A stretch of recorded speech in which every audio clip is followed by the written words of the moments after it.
No, I'm not opposed to Catholicism. I have a couple issues with a few things, but I'm not opposed to the structure or the laity or the priesthood.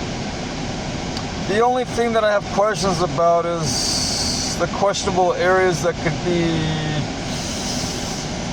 indistinguishable from idolatry, as spoken of throughout all of scriptures. From Genesis to Revelation, it talks about worshiping images and worshiping icons. Anything that's not God is considered an idol if it's worshipped. You know, they say, well, I've talked to people about it that are in the Catholic Church, and they say that, oh, it's just venerating the saints. We just pay them respect, pay them homage. And we say prayers to them and ask for certain blessings and honor the special days that are assigned to them on the calendar.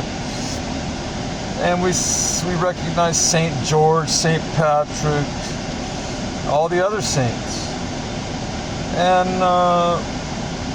you know, so we don't worship them. We don't worship Mary, the Mother of God. When we say, Hail Mary, Mother of God, full of grace and truth and mercy, and so on and so on. But we venerate her, we honor them, we respect those people. Because even in the scriptures it says that Mary would be mentioned, the mother of Jesus, in future times, in future generations. But I don't know. I mean, the way, the rituals, the traditions, the ceremonies,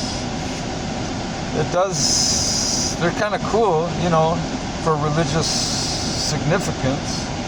But I don't know if it bears any real weight on or bearing on one's salvation, because I believe salvation is you believe in your heart. You confess with your mouth that Jesus is Lord. In the Christian faith, in Christianity, you confess Jesus as Lord. Lord of the Sabbath, Lord of heaven and earth, Lord of your life, Lord of everything. It's in Him that we move and we have our being, says the Apostle Paul. It says that without Him you can do nothing.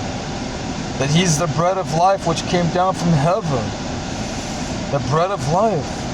That unless you eat His flesh and drink His blood, that they have no part with Him. That's why many of the people that followed Him said, man, who can endure that? They thought Jesus was talking about literally, that it was literal. It wasn't. He wasn't speaking literally. He was speaking symbolically. He was saying that He was their life sustenance, that everything was dependent and contingent on who He was and what He was going to do for humanity.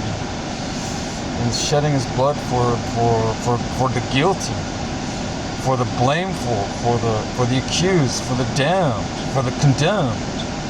Those who were going to be cast into hellfire, the lake of fire, the burning with sulfur. He was going to burn the ones burning with sulfur. He was going to redeem them and save them from that, from torment in the underworld, Egypt. He was going to save them from Set. He was going to save them from Thoth. All those demons down there.